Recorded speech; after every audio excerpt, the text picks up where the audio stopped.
पापा के दुआरिया हरदिया के गछिया। पापा के दुआरिया हरदिया के गछिया। हरदी फूलेला आधी रात ए लाला। हरदी फूलेला आधी रात ए लाला। घोड़ावा चढ़ल अइले दुल्हा सुंदर दुल्हा। घोड़ावा चढ़ल अइले दुल्हा सुंदर दुल्हा। देखले हरदिया के गाँठ ए लाला।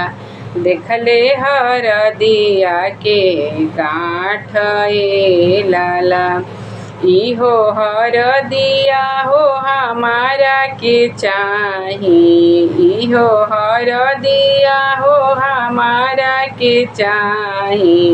रंगबो पगरिया रुमाल ए लाला। रंगबो पगरिया रुमाल ए लाला। इतना बचन जब सुनेली सुंदर सुहावा।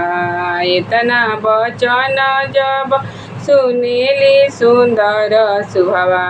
उठी गईली लहंगा झहराई ए लाला। उठी गईली लहंगा झहराई ए लाला। अरे इहो हरदिया मोरा भैया के संपत्तिया हो। इहो हरदिया हमरो भैया के संपत्तिया हो। भाभी के अमर सोहाग ए लाला। भाभी के अमर सोहाग ए लाला। अरे इतना बचन जब सुनेले सुंदर दुल्हा। इतना बचन जब सुनेले सुंदर दुल्हा।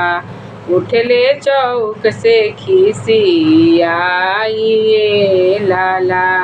उठले चौक से खिसियाई ए लाला।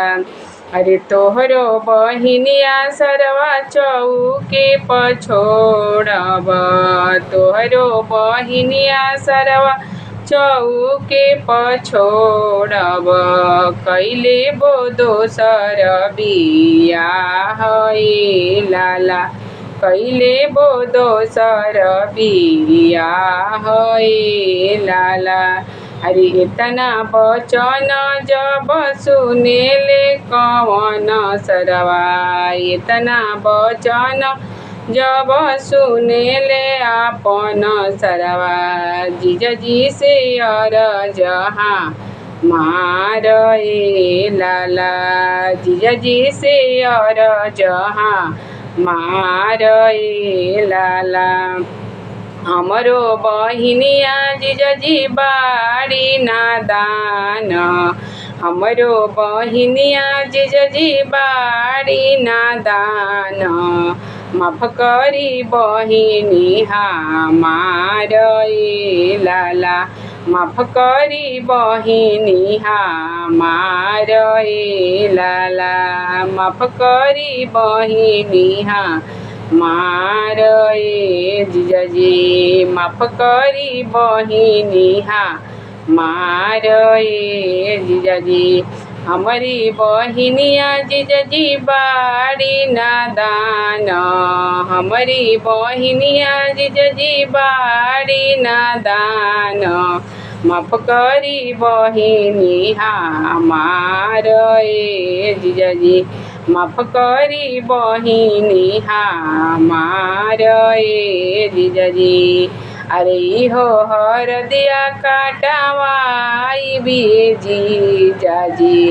इहो हरदिया काटवाई बे जीजाजी। गाड़ी से भेजबो रौरी द्वार ए लाला। गाड़ी से भेजबो रौरी द्वार ए लाला। अरे हमारी बहिनिया करी ब्याह ए जीजाजी। हमारी बहिनिया करले ब्याह ए जीजाजी। ले जाई दुल्हन बनाई लाला, ले जाई दुल्हन बनाई लाला।